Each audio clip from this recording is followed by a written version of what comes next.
Tudo começou com um homem chamado Charles Taze Russell. Russell nasceu no estado da Pensilvânia em 1852.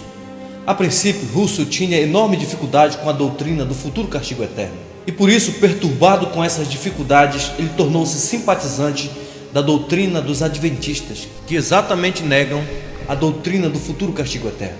Só que Russell possuía ponto de vista totalmente divergente dos adventistas do sétimo dia, especialmente no que diz respeito à segunda vinda de Cristo. E não demorou, portanto, para que a controvérsia entre eles aparecesse. Em 1872, Russell lançou as bases do seu novo movimento, um grupo que ficou conhecido como Torre de Vigia de Sião. Influenciado pelas ideias de um adventista chamado Nelson Barbour, Russell afirmou que no ano de 1799 o mundo havia entrado no tempo do fim e que em 1874 Jesus retornou invisivelmente à Terra. Segundo ele, a batalha do grande dia do Deus Todo-Poderoso de que fala o livro de Apocalipse terminaria no ano de 1914 com a total derrocada dos governos do mundo e com o estabelecimento definitivo do governo de Cristo na Terra. Russell tinha absoluta certeza de que essas datas haviam sido dadas por Deus. Mas o problema é que o ano de 1914 chegou e o mundo não acabou. Russell e seus seguidores não foram arrebatados. Mas como sempre acontece nesses movimentos, mudaram-se então as interpretações das datas. Agora, a data foi marcada para 1915 e depois para 1918. O problema é que em 16 de outubro de 1916, Russell morreu doente, fraco e desapontado com as suas profecias. Ele foi literalmente um falso profeta. Russell foi substituído por um homem chamado Joseph Franklin Rutherford em 1917.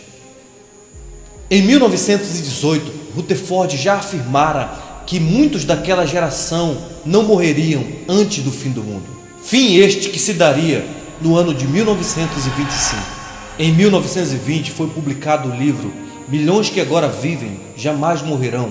Nesse livro, Rutherford afirmou que em 1925 os patriarcas Abraão, Isaac e Jacó e muitos outros santos citados no livro de Hebreus capítulo 11 ressuscitariam e reinariam como príncipes sobre o novo paraíso terrestre.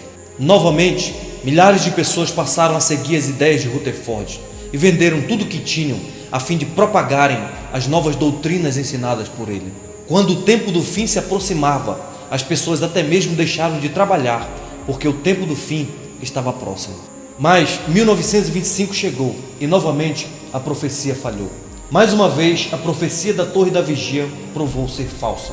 Rutherford também era um falso profeta. Obviamente, alguns seguidores de Rutherford abandonaram a seita, mas muita gente continuou acreditando que, embora os patriarcas tivessem atrasado um pouco, eles em breve viriam à Terra. Por isso, Rutherford, percebendo que os patriarcas precisariam de um lar para morar, resolveu construir em 1929 uma mansão em San Diego, na Califórnia, para que eles vivessem enquanto morassem na Terra. O nome da casa que ele construiu ficou conhecida como Bet Sarim, que significa Casa dos Príncipes. E ela está lá até o dia de hoje como prova inequívoca de um falso profeta. A história nos diz que no ano de 1929 o mundo experimentou a chamada Grande Depressão.